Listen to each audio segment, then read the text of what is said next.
கவி என்னங்க? கவி சரியான வெயில் கவி, கொஞ்சம் ஜூஸ் போட்டு எத்தனை ஏதாவது.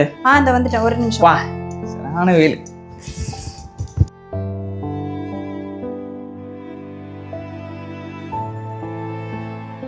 ஆமாப்பா, வெயில் பொழக்குதுப்பா. அம்மா தங்கம். எத்தனை கவி. சரி, நீ ஜூஸ் குடிச்சாப்பா? நான் குடிச்சிட்டேன்.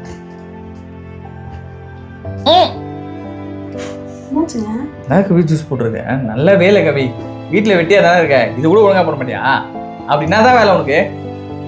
அப்பா, அம்மாவை திட்டாதப்பா. அம்மா தானே 5 மணிக்கு எழுந்து டிஃபன் கட்டுறாங்க, லஞ்ச் கட்டுறாங்க. அவங்களே தானே ஸ்கூலுக்கெல்லாம் அனுப்பிச்சி விடுறாங்க, குளிக்க வைக்கிறாங்க, அவங்களே ட்ரெஸ் பண்ணி விடுறாங்க, சாமான் கழுகுறாங்க, துணி துவைக்கிறாங்க. அம்மா தானே பத்திரமா வீட்டையும் பார்த்துருக்காங்க. அப்பாவும்ப்பா, அம்மா திட்டாதப்பா. சரி சுஜன், அம்மாவை திட்டல. கவி, அதே ஜூஸ் எத்தனை கவி, நான் குடிக்கிறேன். அம்மா, நீ குத்த ஜூஸே குடுமா, அப்பா குடிப்பாரு.